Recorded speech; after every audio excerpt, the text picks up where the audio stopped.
Ashok Leyland is the stock in focus. This is after the company posted its Q2 numbers on Friday and revenues showed a dip. We are joined by the CEO and MD, Shenu Agarwal, to put these numbers into perspective. Mr. Agarwal, good having you. Thanks for joining in.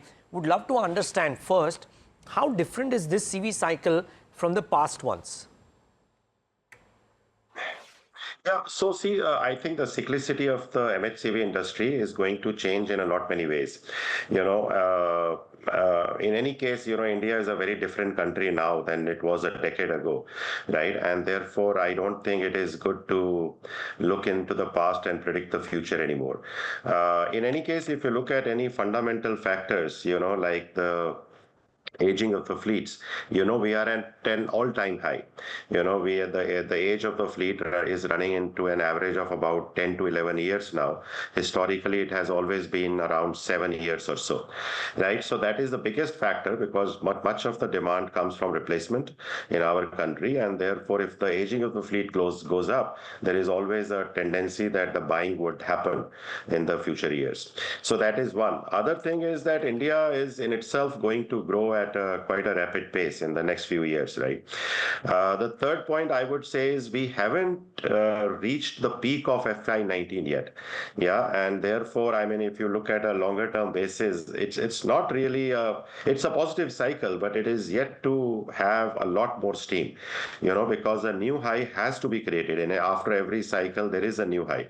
But this time we have not created a new high, right? So I think all these factors make us believe that this cycle will be longish, and also, unlike last few cycles, I don't think the change in the peak and the bottom would be as much.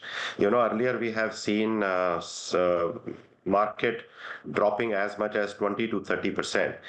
Even if there is a downturn in the market at any given point in time, we don't think it will be as steep. Okay. Mr. Agarwal, what gives you the confidence that things will be better on this cycle? Is it that the non-MHCV businesses will chip in? Can you detail that out for us? Yeah, firstly, I would say that, we have been very focused at Ashok Leyland to drive our non-MHCV businesses.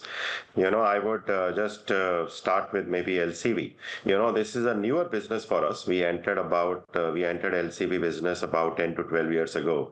And we are actually very proud that, we have become number 2 in LCV business, especially in that 2 to 4 ton segment where we have a play.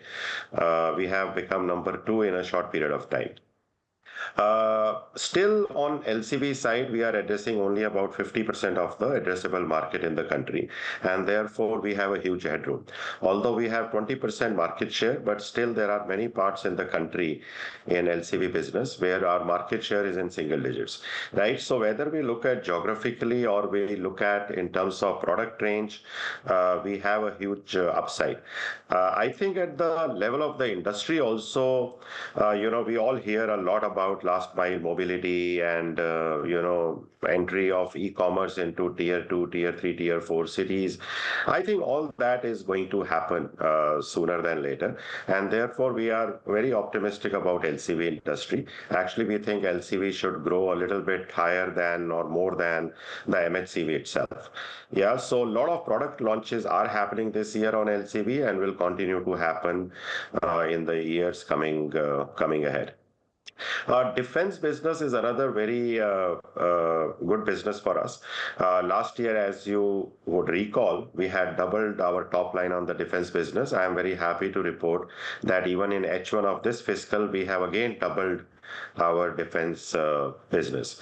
And it is a very high margin business, so it really adds a lot to the overall business mix of Ashok Leyland. Then buses are also growing at a very, very high speed. Even in H1, I think the industry growth was close to or more than 30%. And Ashok Leyland has always been a leader in buses. We had lost the leadership position about 2 years back, but now we are very happy that we have regained it. Even in H1 this year, we have continued with our position of market leadership. Now, as far as EV buses are concerned, we have this subsidiary called Switch. that is focused on building the technology behind the EV buses.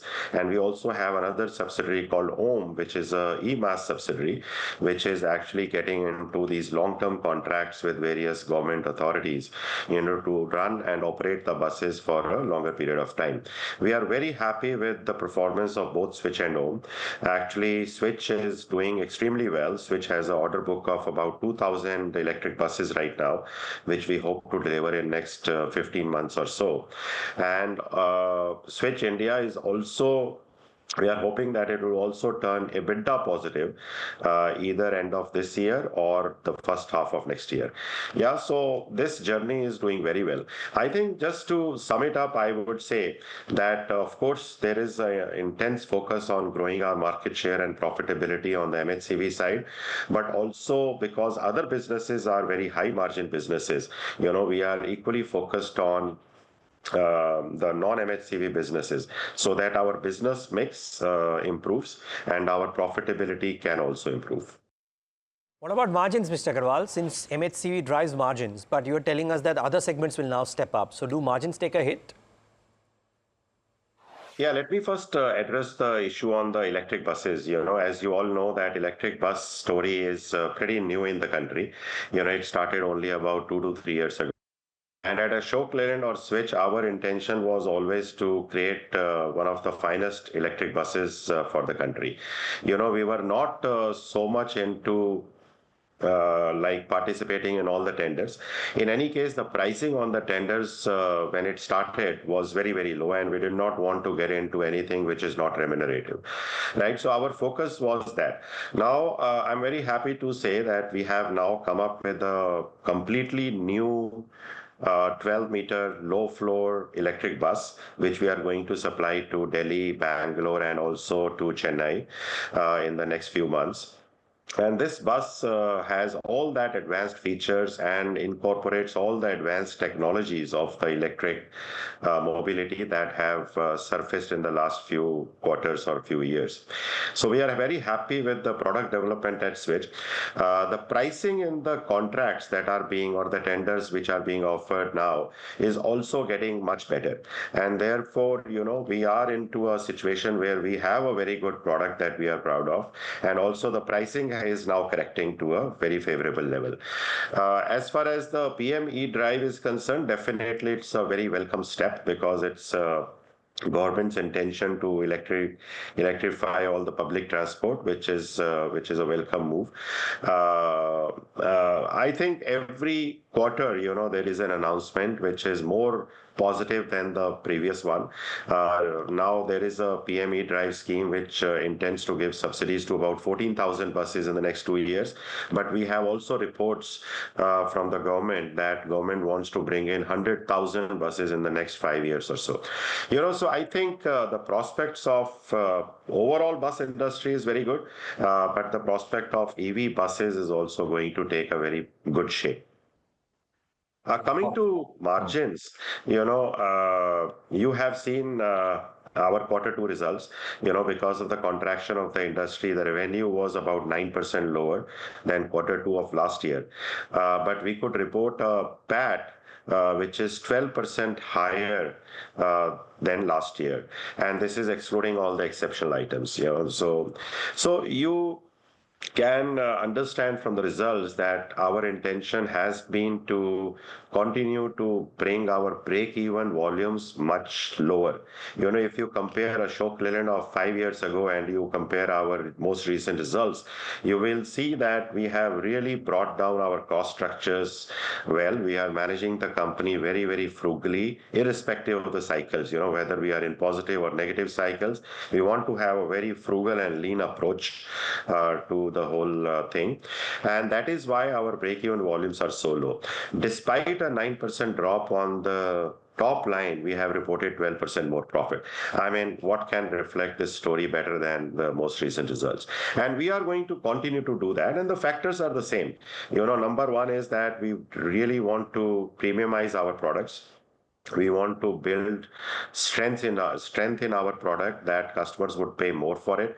We don't want to indulge in discountings beyond a certain point, even at the loss of market share sometimes temporarily. We want to look at every cost element in the company, whether it is product cost or overhead cost, and we want to attack those structures. We want to have a very lean, mean company that is focused on a few rather than everything.